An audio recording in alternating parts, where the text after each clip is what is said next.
Alrighty, hey there class. Now that we've talked about our a little bit about what we're going to be doing today, we're going to jump right into instruction.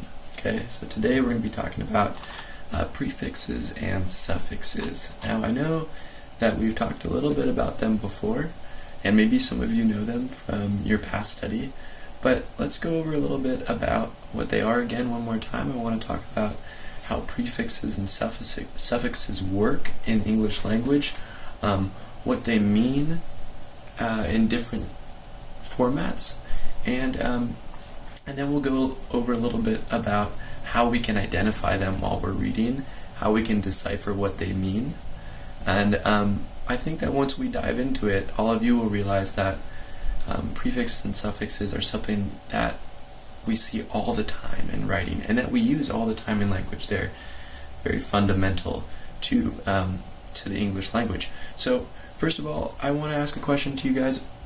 What are prefixes and suffixes? Does anybody have a definition that they'd like to say out to the class? Yeah, you in the back. Something that goes at the beginning, and that would be a prefix, right? Maybe a few letters that go at the beginning of a word. And what about a suffix? Now that we know what a prefix is, yeah, some letters that go at the back of the word. And what do prefixes and suffixes add to words?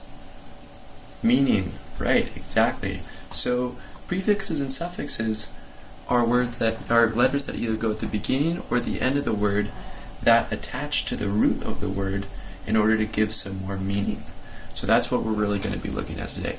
And suffixes and prefixes go back to Latin, so there are many different ones. And the point of this instruction today is not to get you guys to a point where you're analyzing every single reading passage and looking for all the prefixes and suffixes. I just want to go over them and make sure you're aware of them, and maybe go over a few of them so that we know that they exist and how they work.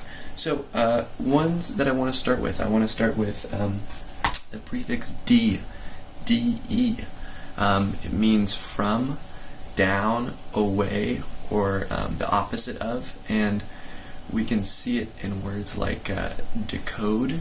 So you guys know what code means, right? Everyone here is on the internet. What does code mean? Yeah, some sort of lock or special set of some secret or something like that, or maybe some set of numbers. And to decode, what does that mean?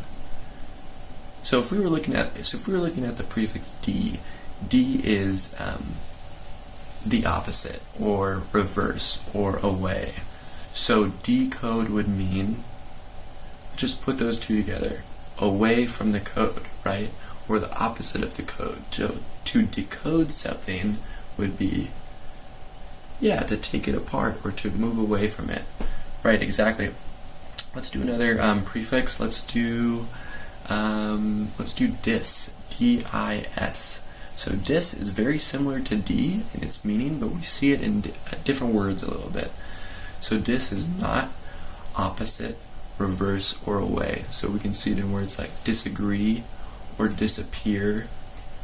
And so what do those words mean? And let's put them together one more time. So dis, opposite, disappear, the opposite of appear. So what is that? To go away, right? What's another word for that? Vanish. Perfect. So, and disagree, did someone want to? Yeah, disagree. So to move away from agreeing, right? Disagree. So those are a couple prefixes. Let's go over a couple suffixes now. What about the suffix able? Well, A-B-L-E, so which means able to or having the quality of. Okay, so that's, can anybody think of a word that has able at the end of it? Yeah. Comfortable. Right, are you guys all comfortable in your classroom seats right now? Not really. So what would you say you are? You're uncomfortable, right? Yeah, so able in that sense, how does it work? Right, so in that right, having the quality of comfort. Exactly.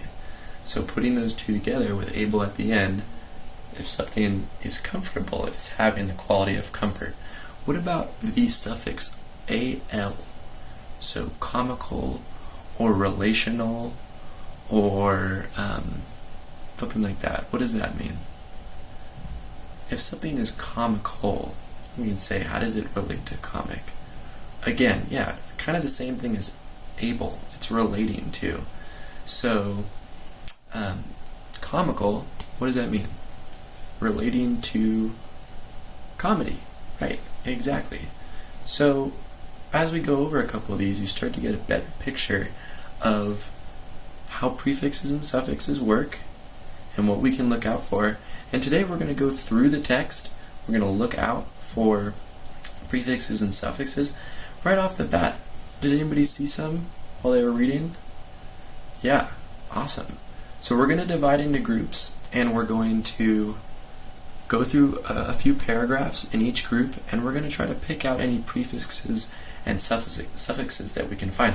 I know the reading, Harry Potter, is a little bit tough and challenging, but we're going to work through it, and I know that we can all do it. Okay? Awesome.